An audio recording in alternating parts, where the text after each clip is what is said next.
Hello, everyone, and thanks for joining us today. My name is Risa Eldon. I'm the head of industry partnerships here at Houzz, the leading platform for home remodeling and design. With the Houzz Pro business management and marketing solution, designers, remodelers, and other home professionals can stand out, win more clients, and manage their projects efficient and profitably. And I'm here today with Liz and Cheryl of In Detail Interiors. In Detail Interiors is a full-service interior design firm based in Florida who also specialize in consulting for designers and helping all sorts of home design or modeling professionals run their businesses. So thank you, ladies, for being here today. Thank you very much for having us. Before we get started, wanted to kind of cover the topic of what we will be talking today. We really want to focus and help you on how to make the most out of your online presence. And it's important now more than ever to make sure you stand out to win more clients. And you gals are here to kind of answer and share your story on what you've done pre-pandemic, during the pandemic, to ensure that you are leveraging online branding and your house profile to help homeowners understand the value of what they get when hiring In Detail Interiors. So a couple things that we'll cover today, just to go over the agenda: building your brand in the digital age, tips and tricks to help you stand out, the best method to requesting and ensuring positive reviews from your clients, and how to take advantage of Houzz's latest features. And so let's get started.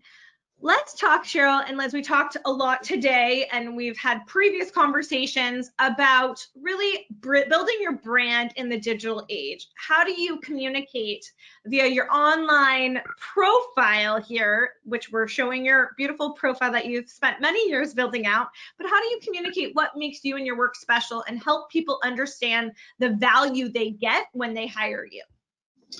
I think that, first of all, we like to let our photos tell a lot of the story, honestly. So we invest in good photography and put a diverse amount of pictures on there so that we can appeal to as many people as we want to do, because we work across the country. But also we've taken the time to really write a good story and to talk about us and try to evoke our brand, because we're a little sassy and a little irreverent and like to have a good time and laugh a lot and all that sort of thing. And so I think that it's important to kind of, really talk to people about, who you are and in your profile, and not make it like something that somebody else wrote.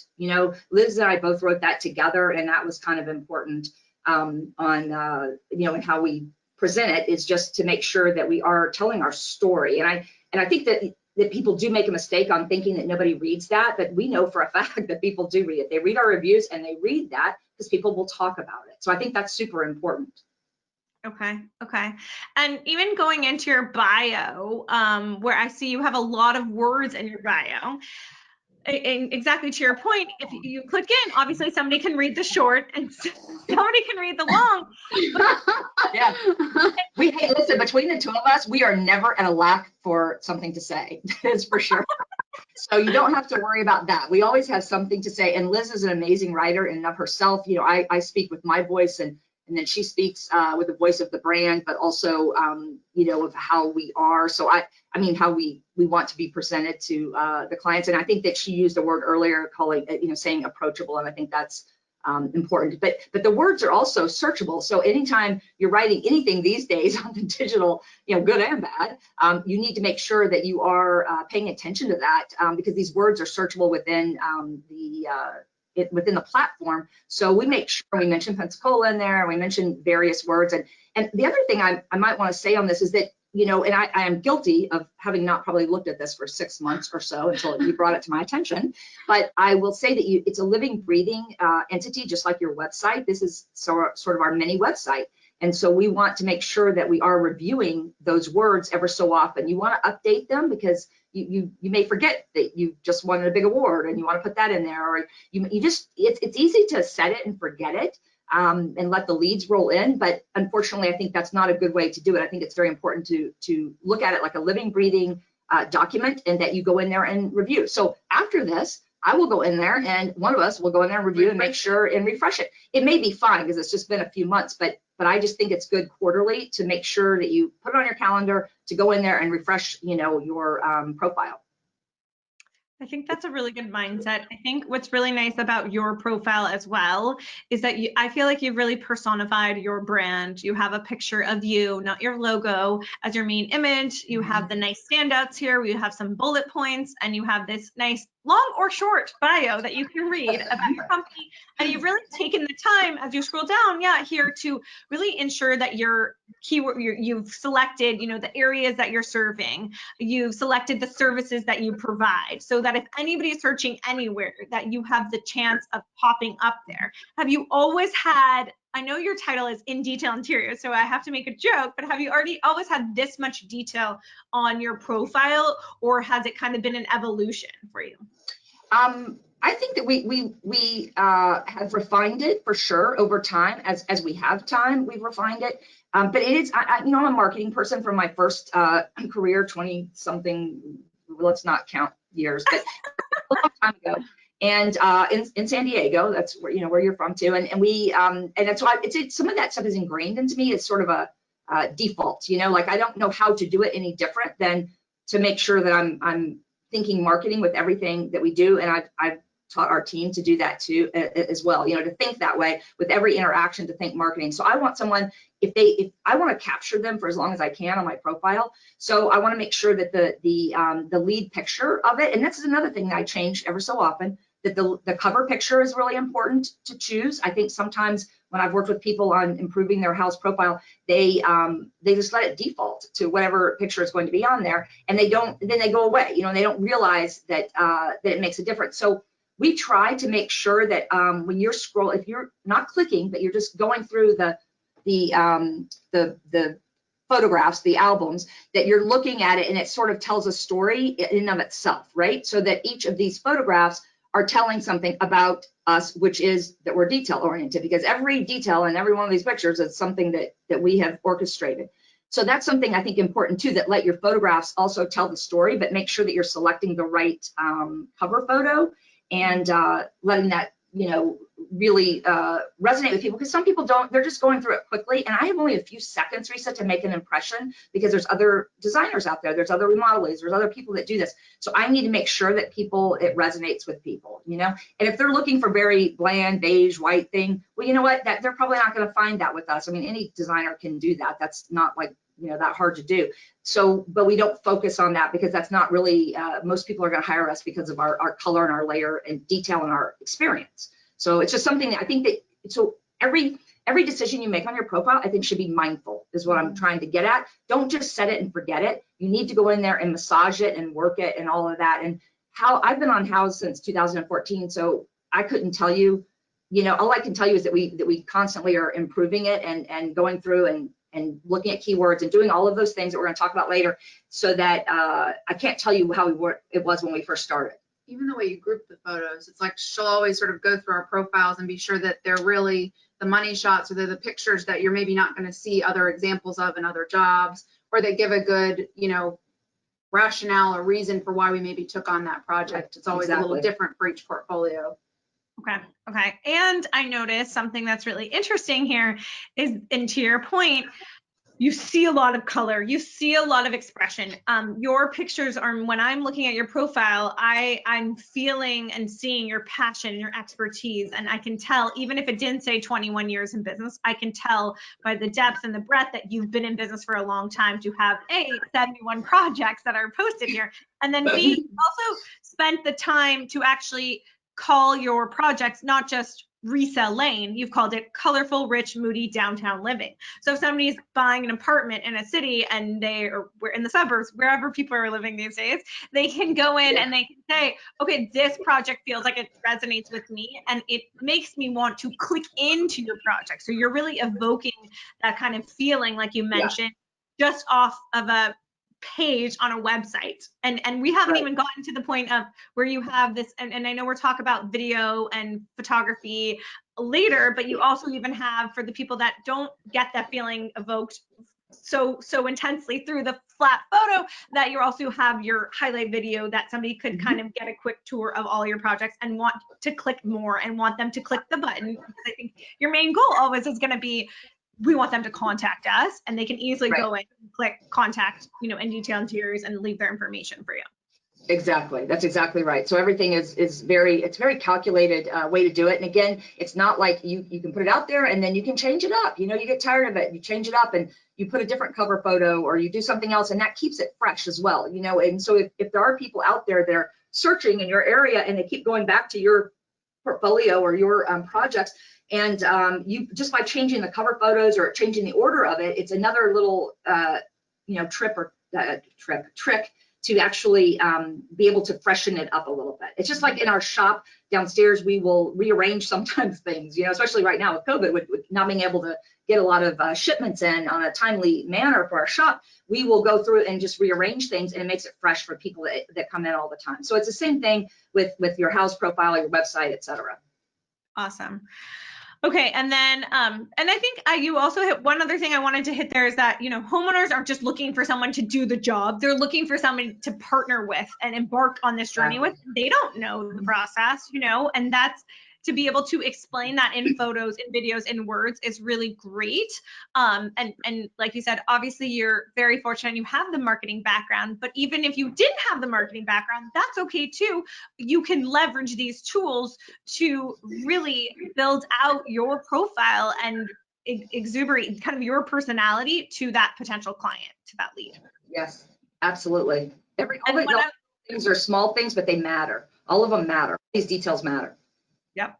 And then one other thing that you mentioned, and I think you've got it down really well, is that you are a designer, but there's a whole other part of your business where you have to find the business and you have to do the marketing and you have to act as a salesperson to be able to attract these people to you. And this is one thing that relatively, I wouldn't say easy, but it takes a little bit of work. And if you want to stand out, you have to put in the work. Yep, that's very true. Very true.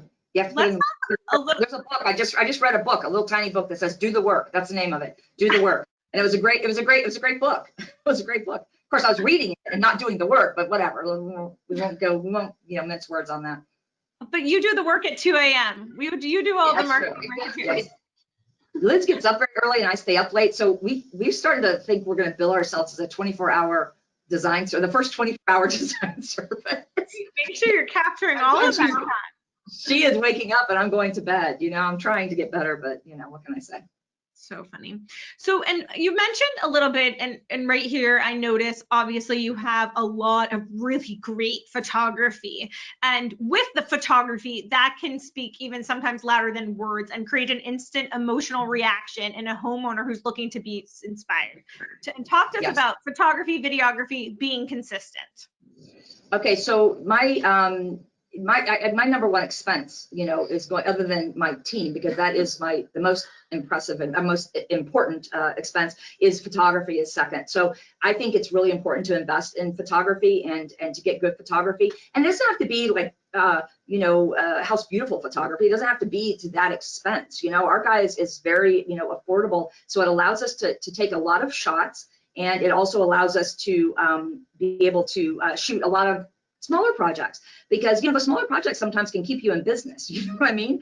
So I think that that's important. And the photography is, you can select the pictures that you want, like we've done, to be able to sort of tell a story, but the level of photography, the good photography, is so important. You do not want, no matter how good you are on your iPhone, you do not want iPhone photography on your profile. And sometimes we did a job in Boca Raton, and I thought, well, I'm pretty good with my iPhone, so I'm going to take pictures down there, because it was right before COVID really hit hard. Like, they're both doctors. We were talking to them about it. We're like, oh, so what do you think about this COVID thing? And we were down in Boca Raton, and so we obviously haven't been able to get back there to photograph and style and all of that. So I took pictures when I was there the best I could, and I thought, okay, some of these turned out pretty good, and some of them were okay for social media, but you know what? They're not going on my, even though the space is super awesome, it's not going on our house profile or our website, because it's just not the same quality, and we have enough to be able to let that go.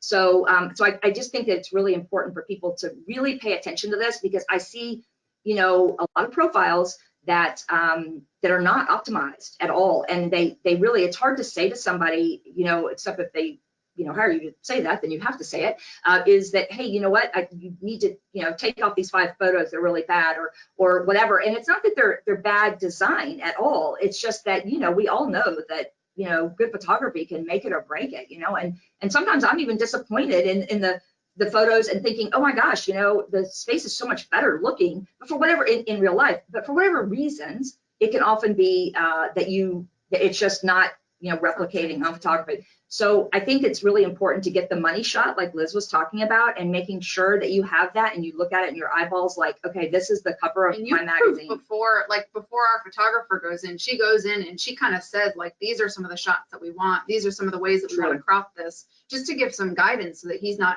he doesn't know anything about the project. Right. And the thing about it is, a lot of photographers don't welcome that in bigger cities. I think that it's important still to be able to, the space needs to tell the story that you want. And sometimes we have multiple stories. So I want him to be able to take certain shots that he may not think is that big of a deal, but he does it for us anyway. And we actually need to do more of that, because sometimes I get lazy and I'm thinking, okay, he does it fine. And I don't tell him, like, do this or do that. We just had a shoot the other day that I had to run back to get some things. And so while we were waiting, like, okay, so take some pictures outside. It's on the water, so let's take advantage of what nature gifted us with in this project by being on the water. But we also did the deck, and you know what, we kind of forgot about that because it wasn't like a big design thing, but we did put the furniture out there, and it's a little extra, and so we had part of that. So they took pictures of it, and I got them today, and they were great. I haven't loaded them yet on Houzz, but they were great, and they tell part of the story also. So I think that's another thing with all of this, is to make sure that you do get some good shots showing the outdoors and that sort of thing that tells part of the location. It's just it's visually interesting. It's a human interest thing when people are looking at it. Mm-hmm. And telling the story. And what about for those, you just made me think a little bit. Obviously, if you are a designer, you are traditionally styling out the whole space. What about those home design and renovating professionals? If you're a general contractor, if you're a landscape designer, if you're an architect, and sometimes you don't get this beautiful, when I'm looking at this, like these 9 projects right here on the screen, it's very hard to not want to click in, and even though this is your screen that's been sharing, I want to click in and just see more. I'm captivated. So what would you recommend to other types of professionals that don't have the most stylized head to toe, like you've put the scarf on, you put the earrings on, outfitted the space top to bottom? I know you do construction. How would you recommend to proceed? Yeah, I would say that that hire somebody to come in and style it. There's stylists that will do that, without a problem. I think it's really important. I think you hit on something that's really, I think, crucial. And I've told my own contractor that we use all the time. Now we will share our pictures with him, but I've said this to many contractors over the years, that they really need to pay attention to that, and they need to get good photographs, because they always think, well, business is good today. And you don't know that. I've been through the recession 2008, 2009, when I had subs calling me up, my electrician going, hey, you got anything for us? So business is not always going to be booming, and you have to have your portfolio. Marketing never stops ever. During a pandemic, during nothing, you have to keep up with it. So I would say to them to hire somebody to come in there and style it for them. A stager could do that, possibly, if they have the inventory. A designer might be able to do it, or just wait to take the pictures when the homeowner gets in there, although that's always a little dicey, and that happens. But I think that overall is that all I can say is that photography is super important, and you need to invest in that. It's a cost of doing business if you want to be a professional. Yep. So the takeaway there, on top of that, is also to post photos for the clients that you want, because that's right. Your photos will not only define your work and also define your capabilities as a professional, and it will help set your clients' expectations, right? Absolutely. You're absolutely right. And that is it. And that's why we don't post, we have some, we have the dining room here that's, a little more, neutral and that sort of thing. And it's not that we can't, do that kind of work, but really, honestly, we're known for being very colorful, very layered, very detailed. We build architecture into the room, because every one of these pictures that you're looking at right now are all remodels, every single one of them. Okay, so this is all something that we have to build the architecture into some of these homes. Okay, seriously. That's why before pictures, segueing into that a little bit, is that before pictures are also great to put on Houzz. You know, it is, put them at, not at the cover picture, of course, but put them in there. And sometimes you can do like a Canva or something where you label it before if you're worried about how it looks or something. But if you somehow or another can make sure that it's clear that it's before picture, I think that that's really helpful for people making a decision. And then talking about it, you know, talking about it in the keywords and what you're in the profile of the story. Talk about what you did. Well, you moved this this one, you know, wall here, you did this, you did that, and why, how did that, you know, what happened here? What did you actually do? Because that speaks to your experience and your expertise, and that is what people want to hire. Yep. And we did talk about this a little bit earlier, and I think I had clicked into one of your projects and I had seen that you have a lot of keywording and, like you said, a lot of detail, and you're telling the story. People are interested by that. People are captivated. You know, millions of homeowners are coming to Houzz on top of that to seek that kind of expertise and to get inspired. And I feel like if you can reply to some of these inquiries that come in or some comments on your photos, this is really your chance to contribute to the conversation, offer your professional advice, establish yourself as an industry thought leader. And you never know, like, even if that person asks a question that isn't necessarily a prospective client, you never know where that person is going to lead you to. Like the example we were talking about earlier about the guy that asked for a pink color, and you said, I would totally give him the pink color if it's easy for me to come up with that pink color.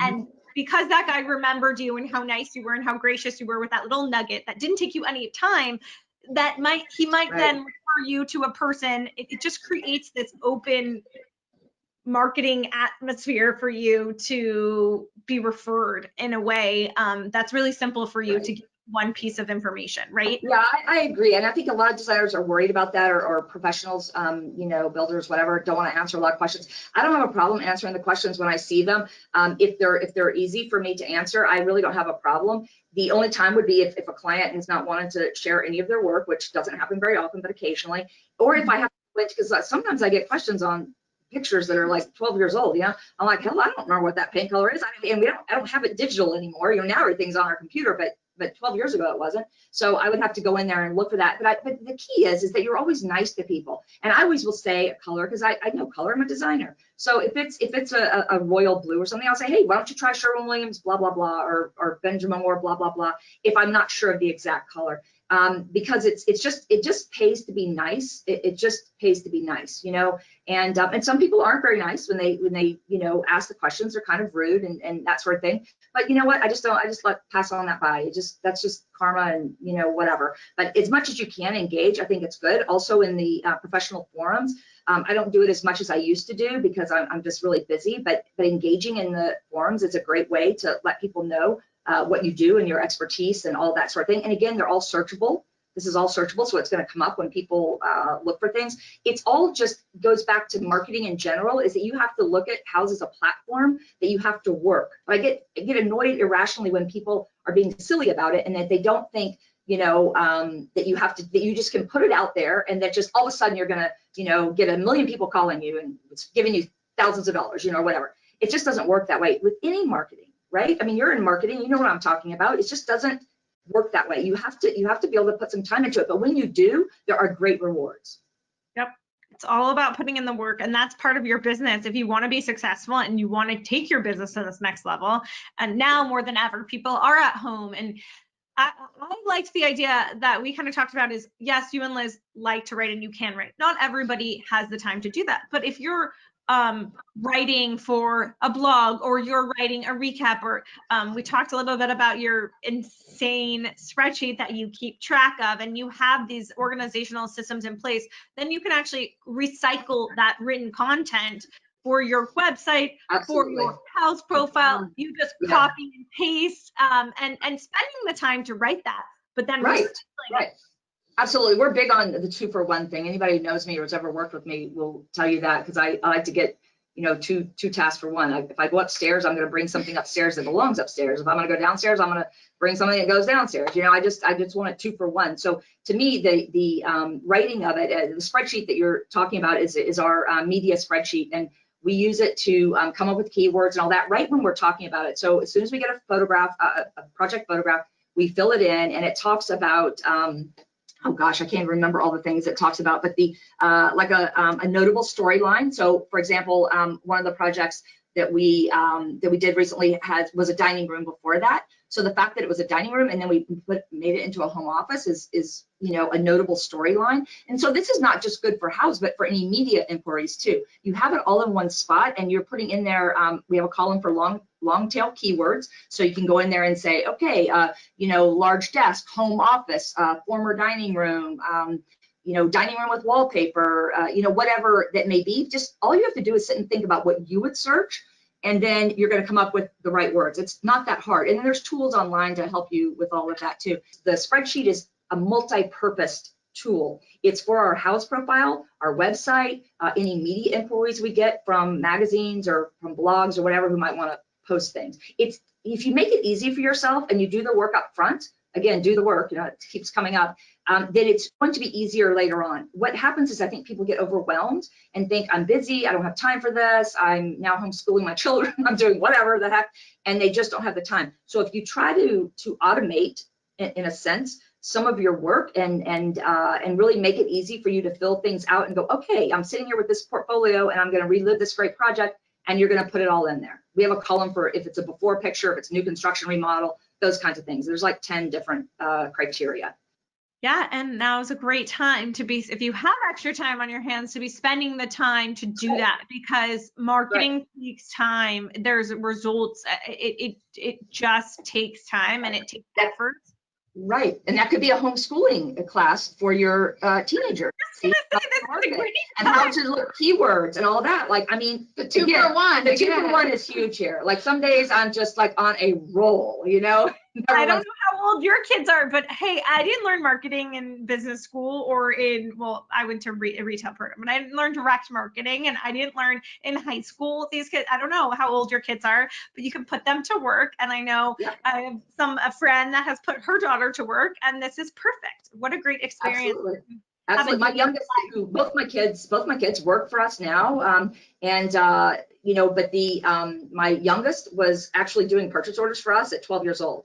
So she did interns here and then went off to college and did a different career for a little while and then came back. But she was doing that at 12 years old. I mean, heck, family business, you gotta love that. But I think that's a great tool, because you actually can teach a lot by having your kids do that. So it's kind of a joke, but kind of not. Yeah, those skills are, invaluable, and no matter where you're going to, know how to run a business, know how to market your business. And really, that's why I think what you're doing also when you're helping other home renovating professionals is really awesome, because they might not have learned those skills or had time to think of those skills. And I think that sharing that can be applied to so many different businesses. And like you said, I've met some general contractors that might not have the ability or the photography. Okay, well then pick what projects, or they might not be able to financially afford to be able to have every single project photographed. Okay, we'll pick the best and then invest. And then from there, you can see that ROI. You and I did talk a little bit earlier about your ROI numbers, metrics. And I wanted to make sure that we didn't forget to talk about it. So tell me a little bit about your I did this morning. I didn't really, spend a lot of time looking at this or anything, but I will tell you that the last 3 Houzz jobs that we got, that was a total of $131,900 in minimum gross revenue for our firm for those 3 leads. I say that's the minimum gross revenue, is because our business model is predicated on a minimum expenditure of product with us. So that is the design fee plus the product minimum expenditure. So that is a contractual obligation from them. On top of that, on that $131,900, is that we charge hourly for project management for anything we're doing. One of those we're doing a lot of project management with, because it's a way, and the other 2 are not as much, but a little bit. And then also that, who knows what they're going to spend. We may have budgeted X amount of money for a sofa or whatever, and then they are bar stools or what have you, and they may spend more than that. Most of our clients do. So that is real numbers. And I think it's important for designers to hear that from somebody, because not everybody wants to share that information. And I am here to tell you that is 3 projects, the last 3 that we got starting at the end of 2019, and 2 other ones. And there may be some other ones that we've gone on. Say the one leads, that I just don't know. the one that we just went on like a week or 2 ago was actually a lead who we talked to over a year and a half ago about a different house, and they were too far along in the construction process to be able to stop to actually have us come in and really truly redesign the kitchen and the bathroom as they wanted. But they've now purchased another home, and she called us up again and scheduled a consult. So technically that was because the original one was Houzz. And you know what else? All we did was initial consultation. We couldn't do the job because of what Liz just said. But you know what? We still asked them for a Houzz review, and we got it. And she wrote that on there, and then here you go. She calls us later on. And you know what? Is this going to be like some $1 million thing? No, it's not. But that's not the point. The point is it's marketing and then getting your name out there, and also having you know, work to do. You know, I mean, it's just it's as simple as that. So I don't know if you want to talk about the reviews now, you know, or not, but that is sort of a great lead in because she did give us. You guys pulled the words out of my mouth. I really there you go. I mean, we couldn't have planned that better if we had tried. But so she did give us that review, and you know, of course, we asked for it because you know what? Let me just tell you, you have to ask for it. Okay, so you have to ask for the reviews. You cannot just hope that they will be smart enough to go to Houzz and put the review on there. I will tell people that Houzz are like our big reviews, our important reviews. That's where we have them live because we want those to stand out. Now, yes, you do have a lot of them, a lot of reviews. I mean, reviews are important, but you don't need to have 100 reviews. You need to make them quality because people will not read 100 reviews. And if they do, you probably don't want to hire them because that's going to be a weird person that will read that much. So I think it's important to have a good amount, but you have to ask people for it. You have to time it right to ask them for it and let them, you know, some of our clients, you know, will do very short, brief reviews that I wish were longer. And then we have one on there that wrote like like War and Peace, you know? And so, and I loved it. It made me cry when I read it, but it was a big project. So that makes sense that she had a lot to say, but the reviews are critical. And Liz will testify to the fact that people will mention it. They reference them all the time, like sort of amazingly. People will reference reviews and how honest they sound. I'll go, okay, because they are. You know, these are people writing them. That's why they're honest. Liz, will you scroll down to your reviews? Because I know you have like a really, I don't know, almost 50 reviews or something. And the way that you are getting the reviews, and then you also have pictures in there, and you're liking them, and you're commenting, so you're interacting with these reviews. Oh my God. Really well written. So this is the one that was so long. But you know what? And I'm telling you, it's just like none of it is. I just couldn't believe she wrote all that. It was almost kind of embarrassing. But then some clients will make, you know, are writing smaller ones. It just depends on, you know, who it is. And you know, and I think that the key is that you have to ask, and also it's good to give them like, for example, somebody that you're doing a remodel for, you might want to have them talk about that. It's okay to say to them, hey, can you, leave the witness a little bit and say, hey, can you talk about the process? Like with the one that wrote War and Peace, I said, can you please talk about the process and how we, you know, what we did for you throughout the entire process? Because that was a stem to stern, soup to nuts kind of job. And boy, she did. She wrote a lot. So, and then some of them are, you know, so whatever makes that job unique, you want to have someone talk about. And I think this is critical because if people read the reviews, they're going to want to resonate with somebody else that has hired, they can get me because they've done this type of project before. Mm-hmm. So if you do closets, get a review about closets. If you want more closets, whatever you want to get more of, that's what you want to talk about. Okay, so that is like fundamental marketing 101, but shockingly, not everybody does this. So I think that if in the reviews, it's the same idea. So if you, I don't know. These are good examples here, actually. I think Charlotte's was a sort of a customer to our shop who knew Cheryl, but she really did need furniture for her home. Mm-hmm. So we helped her with it was a very small living room, dining room. It wasn't anything over the top, but she really wanted something that was pulled together and well styled, and she needed someone to help her facilitate that. And that's what we did there. Right. Whereas, you know, Emily's, we're actually just wrapping up that job now. She actually purchased her parents' her home, the home she grew up in.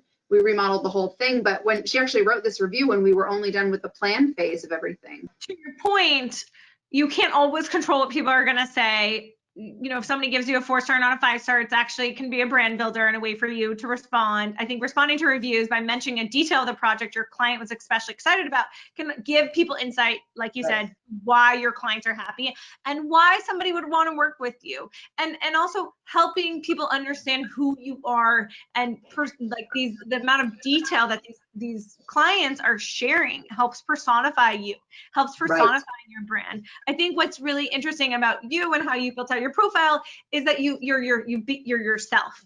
Being yourself is one of your most important marketing tools. Potential clients gravitate towards people that they know and they like.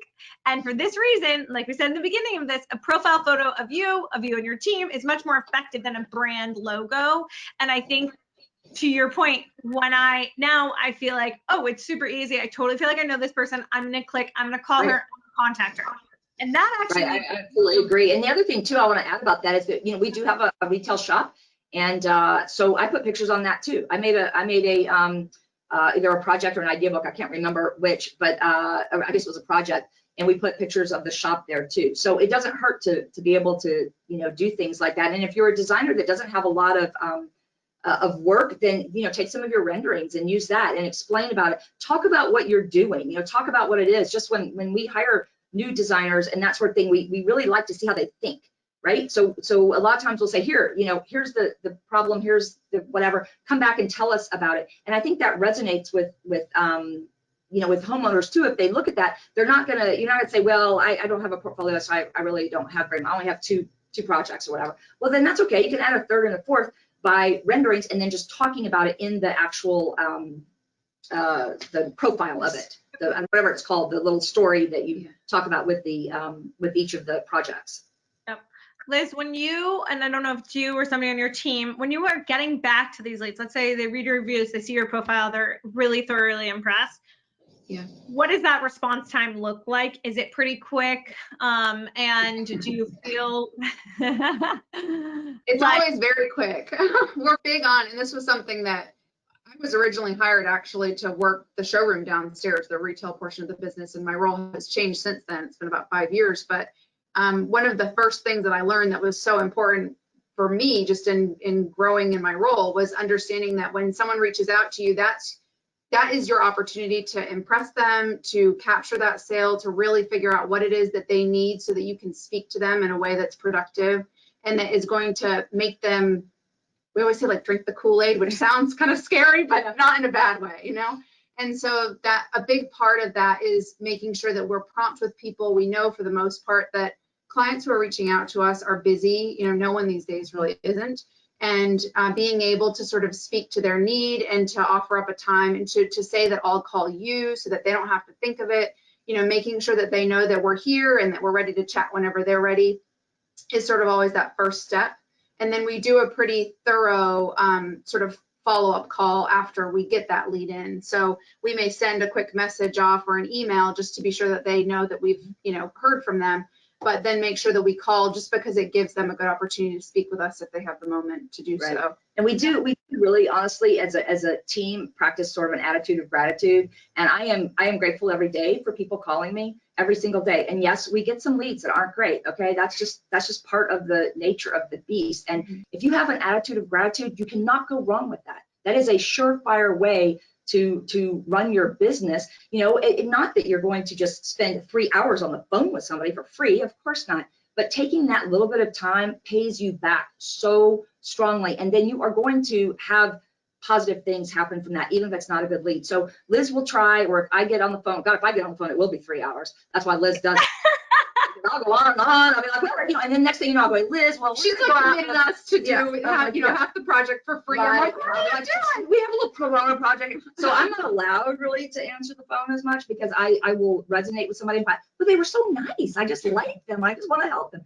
But it's true that we will, Liz will spend time with them. I now that she's in the same office as me, I will hear her talking to people sometimes and going and I can tell that it's not a great lead for us. And we're a bigger firm too. It's not like we can take a color consult, but we also try to have products for people, and we're working on new ones too that we can direct people to. So when you have somebody, a warm body, there's a person on the phone or whatever you may have, the Houzz lead in, in the actual, just the email that you get or whatever, however you have that person, you need to respect that as being a business owner, and then that person has chosen to call you. And I don't care if they've chosen to call 3 people or 10 people or 25 people or whatever, they have chosen to call you, and you need to respect that. And this is something that I think that business owners Get lax with, especially if they started their business post 2009, 2010. And I think that going through all of that, like I did, it's I've been in this business for a long time. It's really made me feel that way. And then I pass that on to my team.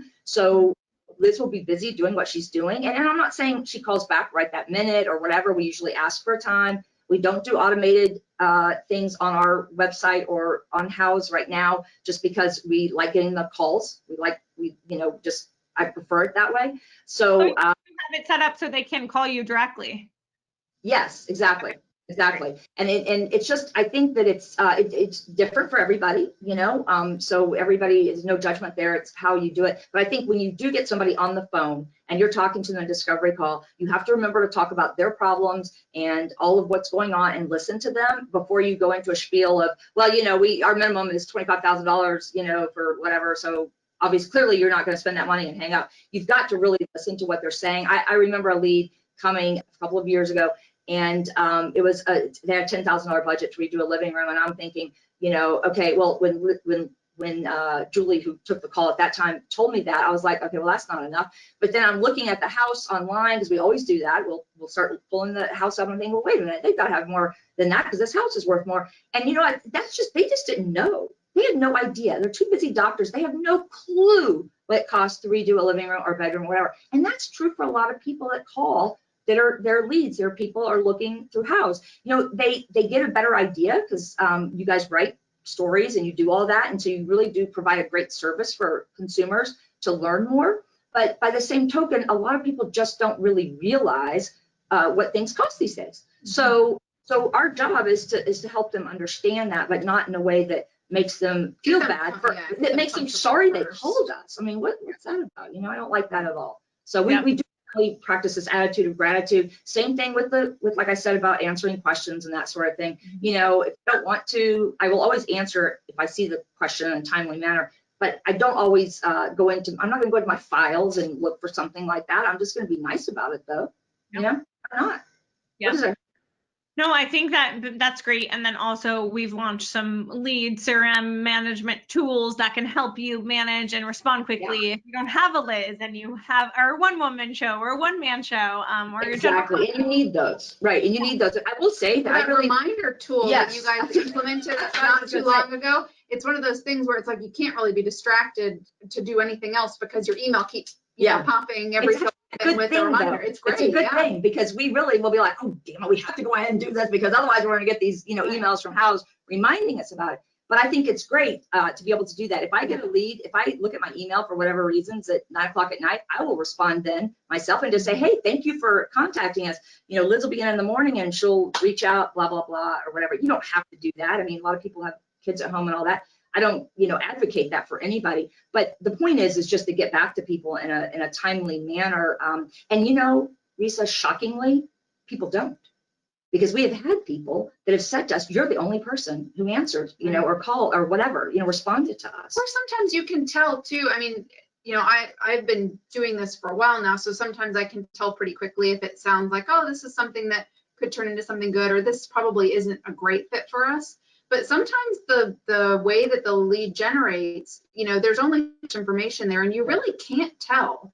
But it would be very easy to scroll through some of those and say, oh, this is going to be a waste of my time. But you just never know. And this is something that, again, Cheryl has sort of taught me over the years, is that sometimes those jobs, even that are not maybe in our sweet spot, does not mean that we shouldn't pay attention to that information and use it to say, okay, is this an area of our business that we want to grow? Is this something that we want to refer to someone locally who we work with or whatever? But also, again, like I was saying about the clients that had the $10,000, well, they end up spending $150. Okay, that's the moral of that story. So that's why I don't like saying, we put on there like, that we do from whatever budgets, whatever. But the truth of the matter is that, and we do have to do that.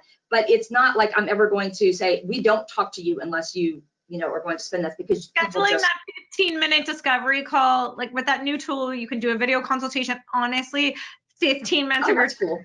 just made you that much amount of money. And I think to your point, both of you guys, are really explaining to us that like you really think of your online presence kind of as your digital marketing team working 24/7, 365 days a week to show prospective clients your work and connect with happy customers from the past and tell them why you're the right company for the job. So you put yourself out there, you invested the work, and you're seeing the results. But 100%, Absolutely.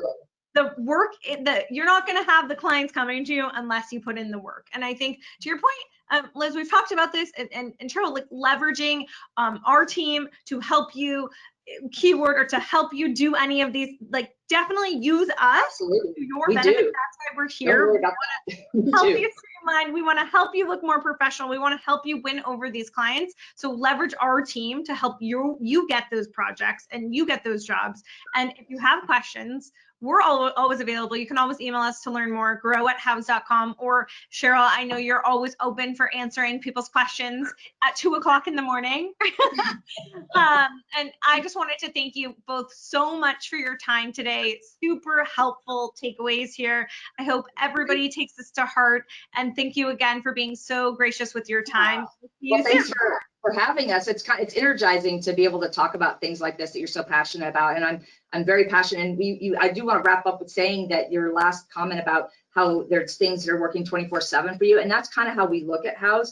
And I will tell you, I didn't always think about it that way. And then we start getting like you get like a couple of good leads. You're going, holy crap, I got to really make sure that this is that we've put in the work to make it work. And that's how I look at it. That's like a big part of our marketing plan. Is everything we do with Houzz. And I just think that it's important for people just to understand, like you said, that you have to be able to work it like anything else that is marketing related. You have to be able to put in the time, and if you do, you will get the results. And those 3 jobs, not to mention the job we had in New Jersey that has turned into 3 jobs that I got in 2014, and we just last year finished up the last another job for them. So that was 3 or 4 jobs, I guess, we did for that one couple. That right there was probably $500,000 at least, maybe more than that. So I think that that people really do need to understand that the results are there. You just have to be able to do everything you can to optimize it for your benefit. Yep. You guys are awesome. Thank you so much. Thank you. Thank you. Talk to you soon. Maybe we'll do a round 2. Okay, good. Sounds great. Thank you. Bye, ladies. Thank you.